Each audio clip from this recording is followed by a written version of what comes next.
दोस्तों सबसे पहले हमारी वीडियो लाइक करें, शेयर करें और हमारी नई वीडियोस के लिए हमारा चैनल सब्सक्राइब करें और साथ ही साथ बेल आइकन भी प्रेस करें। ओम श्री गणेशाय नमः। नमस्कार मित्रों, बहुत बहुत स्वागत है आप सभी का हमारे YouTube चैनल में। तुला राशि वालों, पितृपक्ष के किसी भी दिन कुत्ते को खिला दें, ये एक चीज़ बड़ा चमत्कार होगा। आपकी किस्मत बदल जाएगी, जिंदगी बदल जाएगी।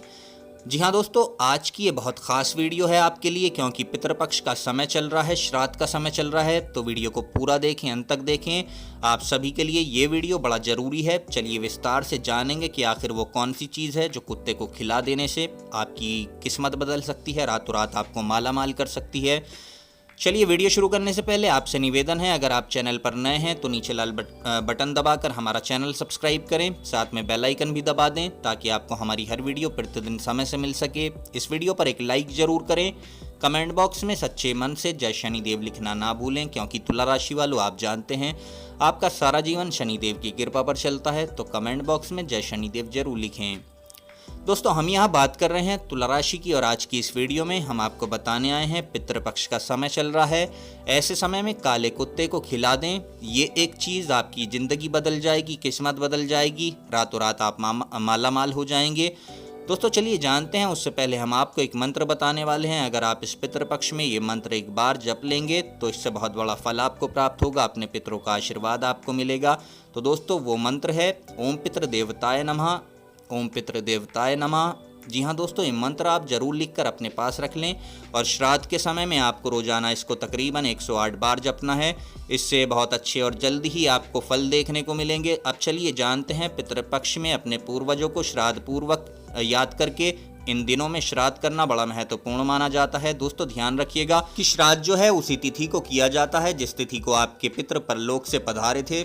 और श्राद्ध न केवल पितरों की मुक्ति के लिए किया जाता है, बल्कि उनके प्रति हम अपना सम्मान प्रकट करते हैं कि हम उनका कितना आदर करते हैं और अभी भी हम उनको याद करते हैं और आगे भी याद करते रहेंगे। दोस्तों 16 दिनों तक चलने वाले पितृपक्ष में 5 ग्रास का विशेष महत्व है, जिसे पंचबली के नाम से भी जाना जाता है।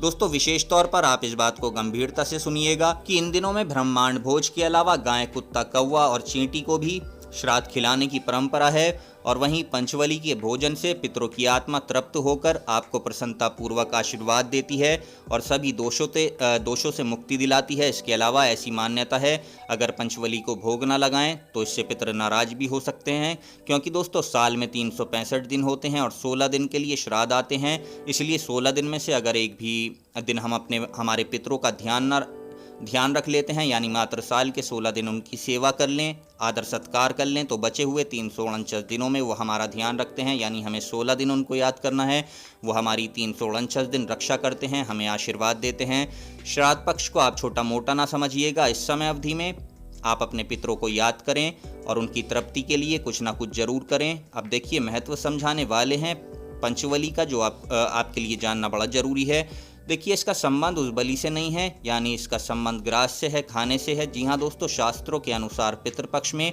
पंचबली के माध्यम से 5 विशेष प्रकार के जीवों को श्राद्ध का बना भोजन कराने का नियम है। इन जीवों को भोग लगाने से हमारे पितरों की आत्मा तृप्त होती है और परिजनों द्वारा पालन किए जा रहे हैं नियमों को देखकर हमारे पितर भी काफ़ी प्रसन्न होते हैं। दोस्तों ऐसा करने से एक तो पितृ दोष दूर हो जाते हैं और पितरों द्वारा सुख समृद्धि का आशीर्वाद हमको प्राप्त होता है। तो सबसे पहले ब्राह्मणों के लिए पकाए गए भोजन को 5 पतल में निकालें और सभी पतल में भोजन रखकर सभी के अलग अलग मंत्र बोलते हुए एक एक भाग पर अक्षत छोड़कर पंचबली समर्पित की जाती है। और वहीं श्राद्ध कराने का सबसे सही समय बताएं तो देखिए दोपहर के 11:30 से लेकर 12:30 तक के समय को कुतूबहल कहा जाता है, यानी आप इसमें श्राद्ध कर्म करते हैं तो यकीनन आपके लिए बड़ा ही फायदेमंद रहेगा।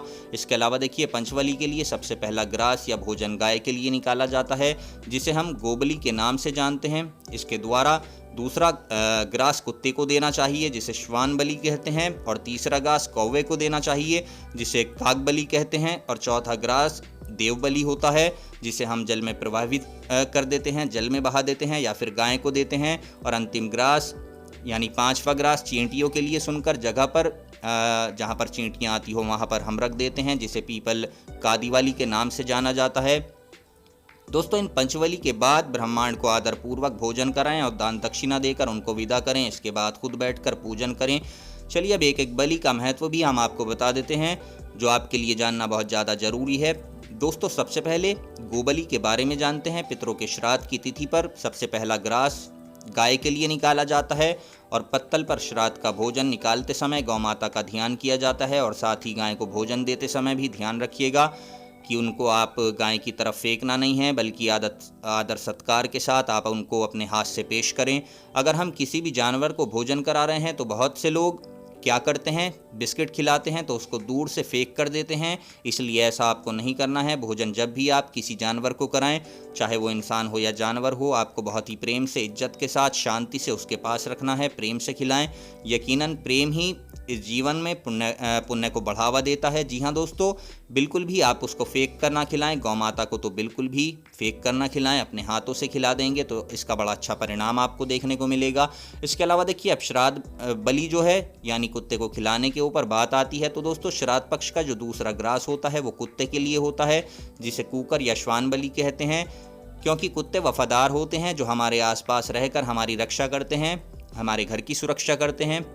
और आज के ज़माने में तो बहुत सारे लोग कुत्ते पालने लगे हैं।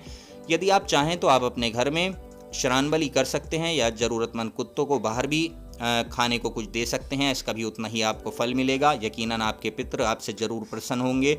आप उन्हें ये दूसरा ग्रास भी ज़रूर खिलाएं। इसके अलावा देखिए, तीसरा है काग बलि। दोस्तों श्राद्ध का तीसरा ग्रास यानी कौवे के लिए निकाला जाता है। ऐसा माना जाता है कि मृत्यु लोक के प्राणी द्वारा दिया गया काग बलि के तौर पर कौवों को भोजन सीधा पितरों को प्राप्त होता है। जी हाँ दोस्तों, कौवा यमराज का प्रतीक माना जाता है और इसे देवपुत्र भी कहा जाता है। तो दोस्तों इस ग्रास को आप छत पर रख दें और या फिर जहाँ पर कौवे आते हों वहाँ रख दें और फिर कौवों को बुलाकर आप ज़रूर खिलाएं। आज के इस मॉडर्न ज़माने में अब कौवे देखने को बहुत कम मिलते हैं हालांकि, लेकिन देखिए आप अपने क्षेत्र में कहीं भी देखेंगे तो आप कौवा आपको मिल जाएगा। तो आप वहाँ पर ये काम ज़रूर करें। आपका पितृपक्ष मजबूत होगा और वो प्रसन्न होकर आपके ऊपर अपनी कृपा बरसाते रहेंगे। इस तरह से आपको पुण्य कमाना है। एक चीज़ का ध्यान रखिएगा, किसी भी तरह से आपको दिखावा नहीं करना है। अगर सच्चे मन से करेंगे तभी आप ये काम कर पाएंगे और इसका बेनिफिट, इसका फल आपको बहुत अच्छा मिलेगा। अब इसके अलावा देखिए, हम चौथा ग्रास यानी देव बलि की बात कर लेते हैं। दोस्तों श्राद्ध का चौथा ग्रास देवताओं के लिए निकाला जाता है। तो आप उसको या तो जल में प्रवाहित कर सकते हैं या गाय को अपने हाथों से खिला सकते हैं या फिर किसी भी छोटी कन्या को भी खिला सकते हैं। अंत में पीपली का आदि बलि के बारे में भी हम बात कर लेते हैं। देखिए श्राद्ध पक्ष का जो पांचवा ग्रास होता है यानी अंतिम ग्रास, वो पीपली का यानी चींटियों के लिए निकाला जाता है। जी हाँ दोस्तों, क्योंकि चींटियाँ सामूहिकता का प्रतीक हैं, एकता का प्रतीक हैं और इस ग्रास के निकलने के बाद आपको ब्राह्मणों को भोजन कराना चाहिए, उनका आदर सत्कार करना चाहिए, उन्हें ये एहसास दिलाना चाहिए कि यकीनन हम उनका बड़ा ही आदर करते हैं, बड़ा ही उनका हम संस्कार करते हैं।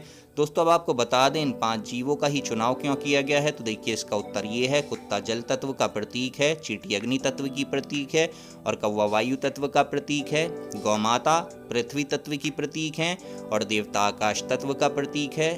इस प्रकार इन 5 को आहार देकर हम पंच तत्व के प्रति अपना आभार व्यक्त करते हैं। क्योंकि वैसे तो केवल गाय में ही एक साथ 5 तत्व पाए जाते हैं, इसी वजह से पितृपक्ष में गाय की सेवा तो विशेष फलदायी मानी जाती है। तो दोस्तों इन पितृपक्ष के दौरान गाय की सेवा आप सबसे ज़्यादा करेंगे तो आपको बहुत ज़्यादा बेनिफिट मिलेगा। आप सोच भी नहीं सकते कितना ज़्यादा आपको फल मिलेगा। तो ज़्यादा से ज़्यादा गौ माता की आप सेवा करें इन पितृपक्ष के दौरान। पूरे साल गाय की सेवा करें और सभी जानवरों की सेवा करनी चाहिए आपको, खासकर तुला राशि वालों को, क्योंकि ऐसा करने से शनिदेव आपसे बहुत ज़्यादा प्रसन्न होते हैं। ये एक ऐसा उपाय है जो 12 महीने आप कर सकते हैं। जब भी आपका मौका लगे गौ माता को या फिर जानवरों को, चींटियों को, कुत्तों को आप जरूर भोजन कराएं। ऐसा कराने से आपके जितने भी संकट होंगे, कष्ट होंगे, वो आप देखेंगे कि देखते देखते पल भर में वो दूर हो जाएंगे और आप यकीनन कामयाबी की सीढ़ियों पर चढ़ते जाएंगे। तो ये एक ऐसा उपाय है जिसको आप अगर करते हैं तो जल्द ही आपको बड़ा अच्छा फल देखने को मिलेगा। तुला राशि वालों, इसकी आज की इस वीडियो में हमने आपको बताया है पितृपक्ष के दौरान कुत्ते को खिला दें। ये एक चीज़ तो होगा बड़ा चमत्कार, बदल जाएगी आपकी पूरी ज़िंदगी, पूरी किस्मत। आप ये काम ज़रूर करके देखें। 100% इसका बेनिफिट, इसका जो लाभ है वो आपको कई गुना मिलेगा, कई गुना बल्कि आपको चौंकाने वाला मिलेगा। अगर आपका व्यापार, धंधा, नौकरी ये सारी चीज़ें नहीं चलती हैं, व्यापार में बार बार नुकसान हो जाता है, नौकरी नहीं लग पाती है, आप बेरोजगार हैं, तो ये उपाय ज़रूर करें। और जो हमने रोजगार की प्राप्ति के लिए बताया है, अगर आप 12 महीने ये उपाय करते हैं तो जल्द ही आपको रोजगार की प्राप्ति होगी, पैसा आएगा, धन दौलत की बरसात होगी। तो ये उपाय आप सच्चे दिल से ज़रूर करें। आज के लिए बस इतना ही। वीडियो पर एक लाइक ज़रूर करें, कमेंट बॉक्स में जय शनिदेव लिखना ना भूलें, हमारा चैनल सब्सक्राइब करें। धन्यवाद।